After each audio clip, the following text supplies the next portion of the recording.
This is a SkyWatcher Startravel 102 millimeter telescope. It's a refractor, and it has its own EQ1 equatorial mount, but I want to use it in altazimuth mount from the windowsill. As you know, we do astronomy from the windowsill, astronomy for windowsill, and so I've adopted it to use the virtuoso mount, which is really good. The SkyWatcher again.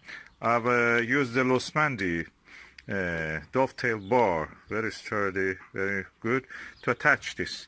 The attachment mount bar of that EQ1 is actually attached to the mount head. You cannot remove it practically, or with difficulty if you want. So I just use these rings, mounted tube rings with their own screw on the bolt holes of this Losmandy. And this is the lens of the telescope. I hope you can see.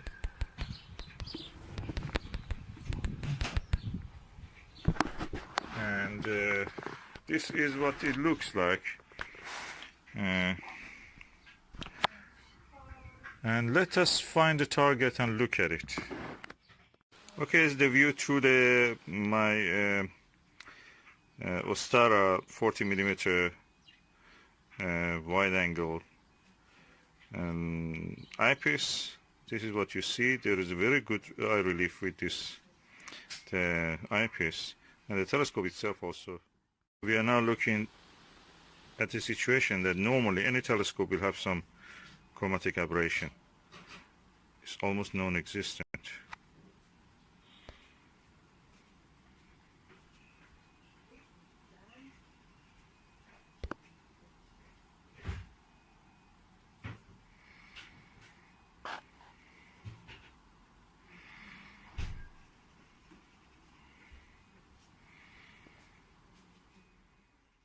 Number for this telescope means the focal length of the telescope divided by the diameter of the objective, which is in this case 102 millimeter, and the focal length is 500 millimeter.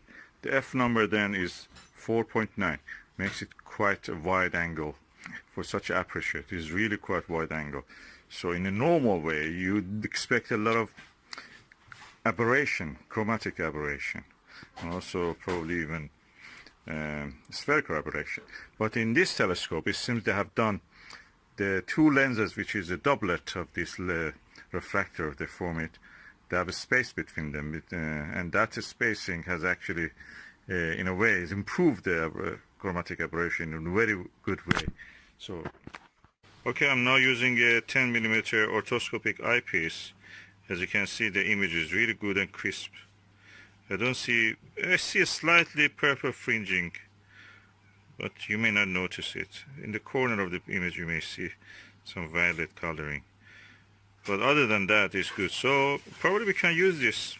Any of these fruits you see there will be the size of the Jupiter or Saturn, with the rings of it, of course, in the viewing, unless we say that they may be too bright and the brightness may ruin the image.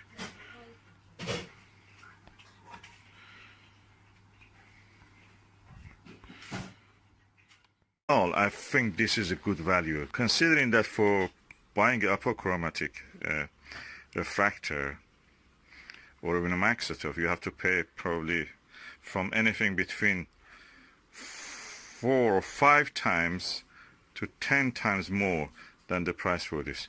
I bought it second hand for around I think £50 with everything, you know, everything in the box was there, and we will put it in good use first.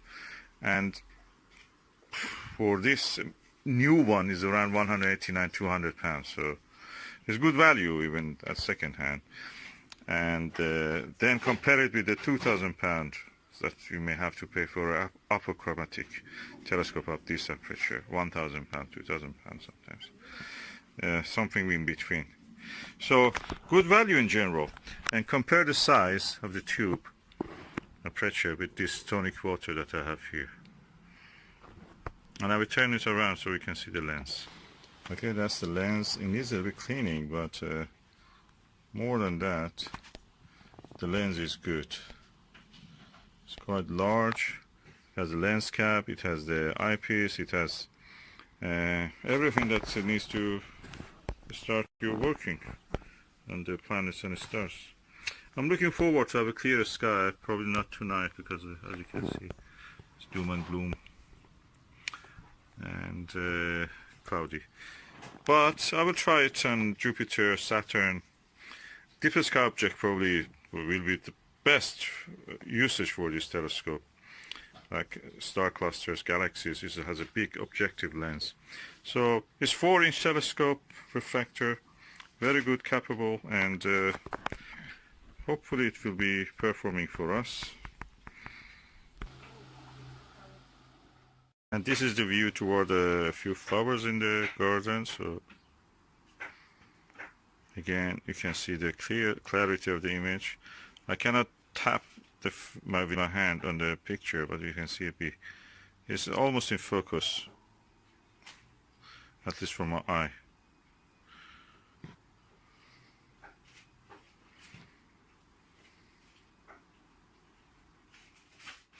That was the view through the orthoscopic eyepiece. Now I'm back to the wide angle 40mm Ostara fossil eyepiece. Of course, I've not changed the focus, but if I change it now, probably you can see more clear.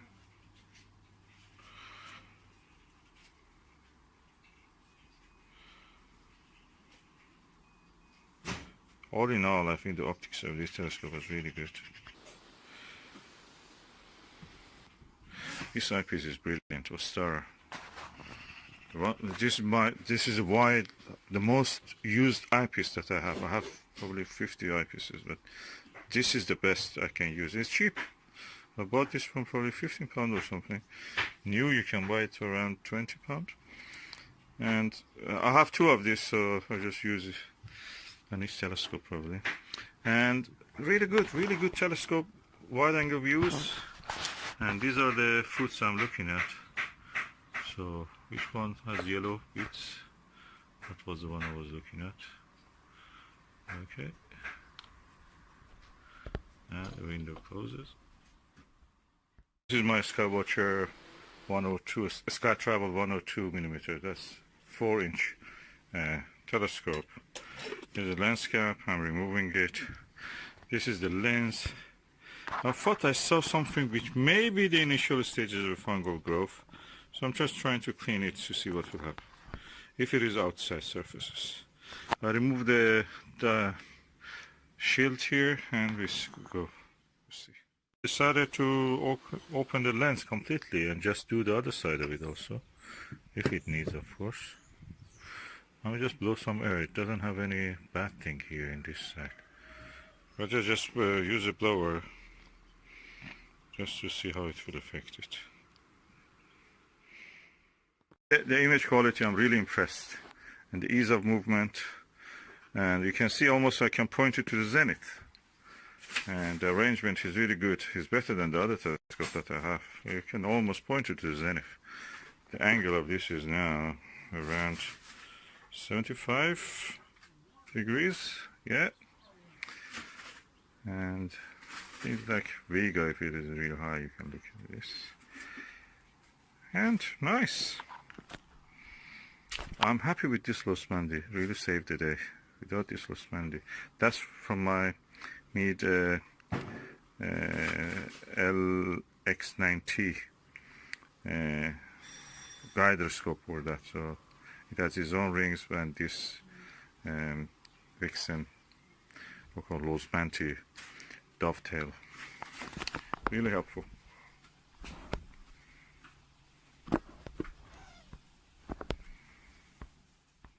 The lens, and I noticed that when I was removing this dew shield, I noticed that the whole lens was also twisting, so probably I can do the other side of it, but I will not risk it. I'll just do first this side.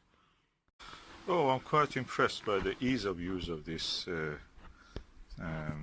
cleaning of this telescope. You put the lens assembly, it can be screwed, everything inside is nice. The color, look at this glittery color, they're very beautiful. and they have been built to be easy maintained and at the same time easy to work with. Okay, I'm now going to put the dew shield on it. As you can see, dew shield has also some felt around it. I'm going to blow some air into this and clean it also. Okay, I'll put this now back. Let me have a look before putting the lens cap on, and I'll use the eyepiece just to see how it is. So this is the spray, Butter Optical Wonder, and this is the lens. Now let me spray. Okay, one layer, one puff was enough. So I'm going to use that cleaner just to clean it. Oh, really looks nice, this fabric. Okay. I'm moving gently across the surface.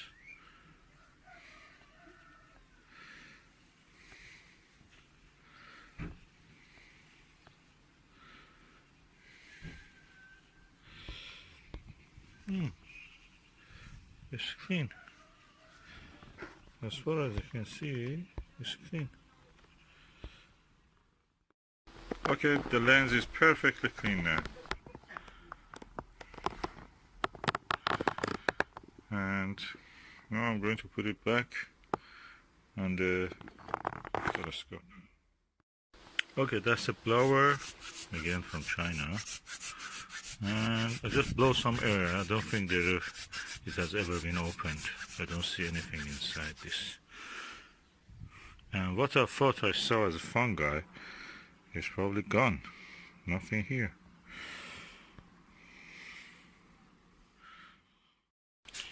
This is a SkyWatcher Startravel 102 millimeter telescope.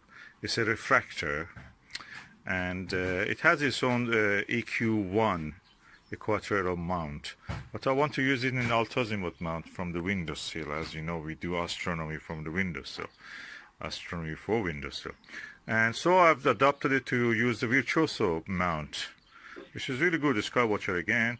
I've used the Losmandy dovetail bar, very sturdy, very good, to attach this. The attachment mount bar of that EQ1 is actually attached to the mount head. You cannot remove it practically, or with difficulty if you want. So I just use these rings, mounted tube rings with their own screw on the bolt holes of this Losmandy. And this is the lens of the telescope. I hope you can see.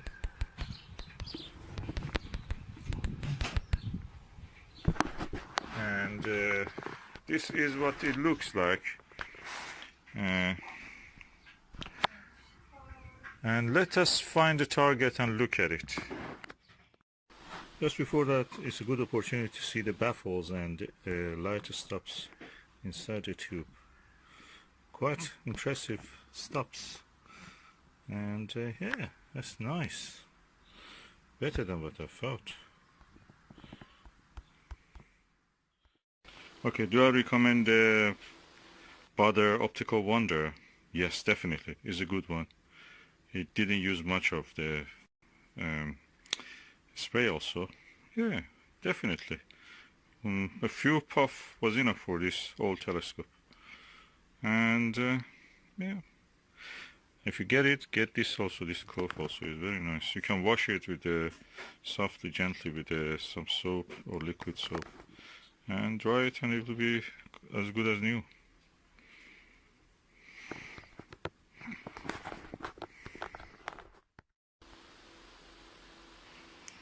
Sharp.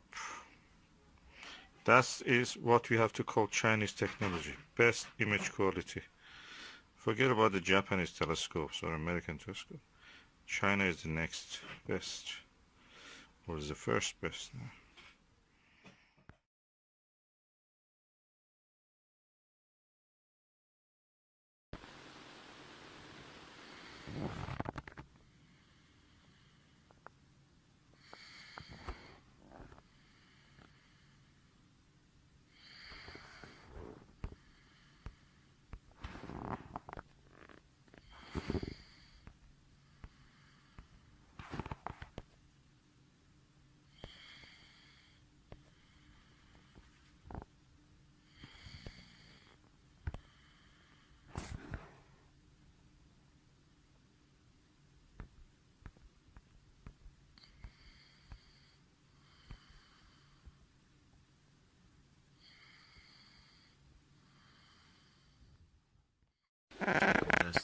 actual image that I can see. And what you will see is what is it through the telescope after this. This is the image of the moons behind the cloud, moon behind the cloud through the SkyWatcher Startravel 102 with the eyepiece, which is 40mm focal length.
I must say I'm quite impressed by the quality of the image.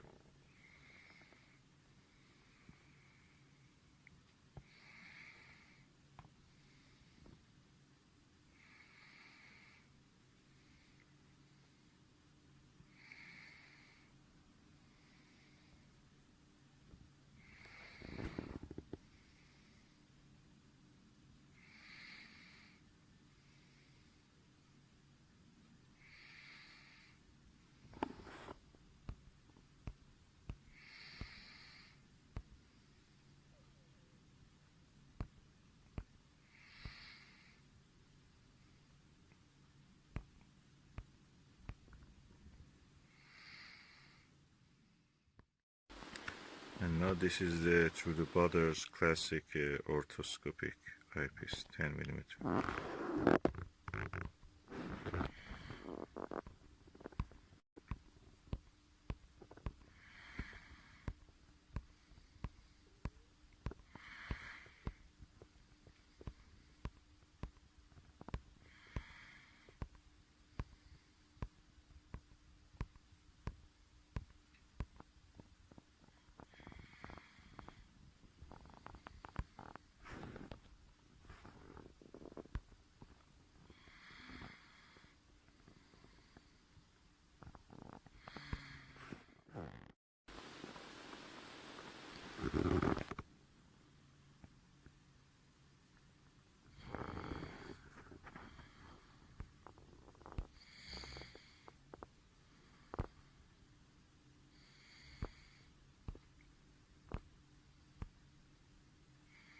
Can see a lot of details in the full disk of the moon.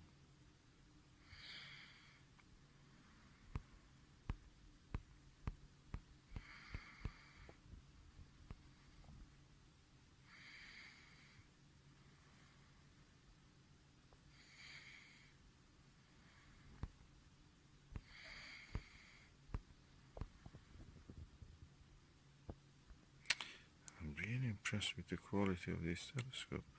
I expected a lot of chromatic aberration. I don't see anything.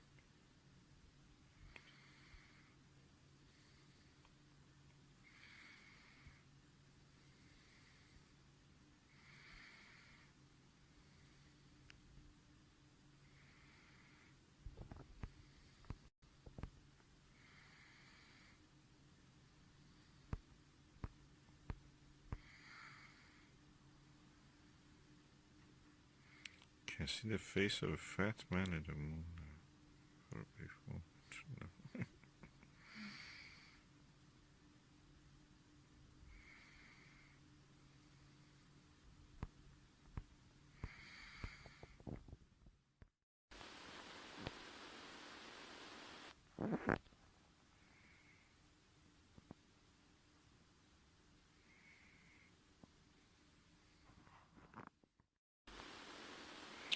No. Okay, now I'm using the SkyWatcher Nirvana. Yeah, from a thick layer of the cloud, behind the thick layer of the cloud. Using my mobile phone to photograph it.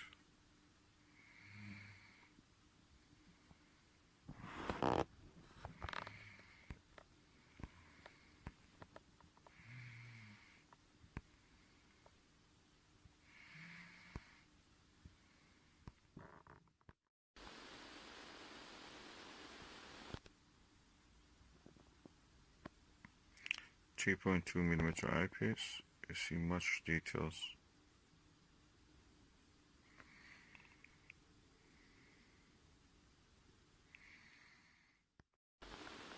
Again, back to the Butter Order Classic. That's amazingly clarity. Amazing clarity, as you can see here. Oh, there's a bird flying. What is the insect on the lens? Aliens on the moon.